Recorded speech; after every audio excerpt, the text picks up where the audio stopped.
अब जब एवरेज बंदे सेलेक्ट करोगे, एवरेज माइंड सेट सेलेक्ट करोगे, बंदा बड़ा शरीफ है जी, सिलेक्ट कर लो। बैटिंग कौन करेगा मामा, बॉलिंग कौन करेगा, मैचेस कौन से रॉकेट चल रहे थे मुझे बताओ। मुश्किल ही तमाम विकेट्स अपनी गंवाते हुए एक स्कोर तो बना दिया, लेकिन अफसोस की बात यह है कि जब इंग्लैंड बैटिंग करने के लिए मौजूद है तो वो एक बहुत बड़ा इम्तिहान है कि मुश्किल सूरत हाल है, बिकॉज इंग्लैंड ने आते ही मारधार शुरू कर दी है और इस टेस्ट के नाम की क्रिकेट को बेसबॉल बनाने में कोई कसर नहीं छोड़ी है। तो अब देखना यह है कि इंग्लैंड कितनी ये रन तो वो कर ही लेंगे, लेकिन उसके बाद कितने रन की लीड लेते हैं। इतना थ्रेट नहीं है। देखिए पाकिस्तान की बॉलिंग में साफ और सीधी सी बात है, हमने सिलेक्शन करते वक्त ही ये एक बहुत बड़ी ट्रिक मिस कर दी थी कि एक हमने जेन्युइन पेसर यहाँ रखा नहीं था। पाकिस्तान के क्रिकेटर्स ज्यादा नाअहल निकम्मे हैं या फिर पाकिस्तान की मैनेजमेंट?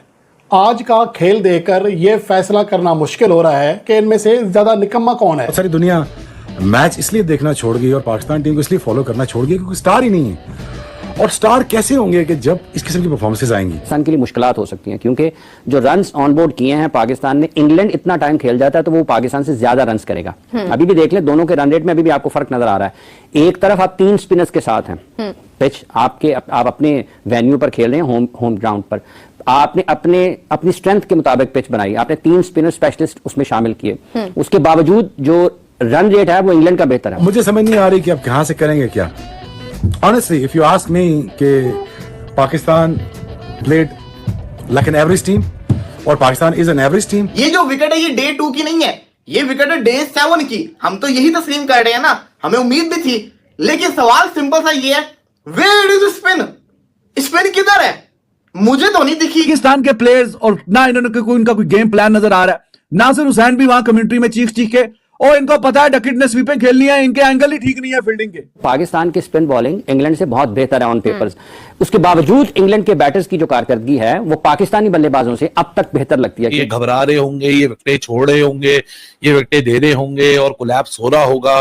भाई साहब यही तो ये बेसबॉल और बेन डकेट ने और बेन स्टोक्स ने और ब्रेंडन मैकलम ने और जैक क्रॉली ने नहीं, जो रूट ने नहीं, हैरी ब्रूक ने नहीं एनर्जी डाली इंग्लैंड में, घबराते नहीं है स्पिन से। और जितने हमने इसको रफ, जितनी ड्राई पिच हमने देखी, जितना डस्टी विकेट हमने देखा, जितना ये रफ विकेट था क्रैक से, बॉल क्यों नहीं स्पिन हो रहा? सेम ओवर में इंग्लैंड उतनी ओवर अगर बैटिंग करेगा तो वो 400 भी उतारेगा, हम पे 300 चढ़ाएगा भी और फिर हम इनिंग से हराएगा।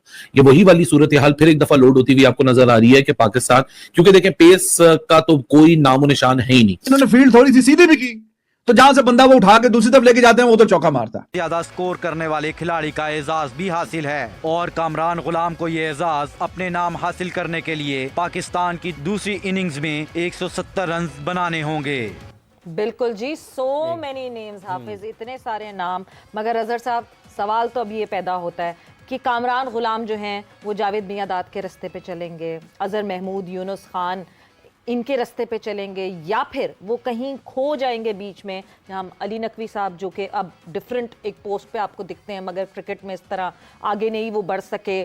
सलीम मलिक साहब का मसला कुछ और था, अजहर महमूद साहब भी फ्लरिश किए, मोहम्मद वसीम क्रिकेट में उस तरह नहीं चल सके, यासिर हमीद जिन्होंने दोनों इनिंग में 100 किया, बट करियर ऐसा उनका भी फ्लरिश लॉन्ग करियर नहीं हुआ। अब तो सवाल ये पैदा होता है कामरान गुलाम किस तरफ बैठेंगे आगे?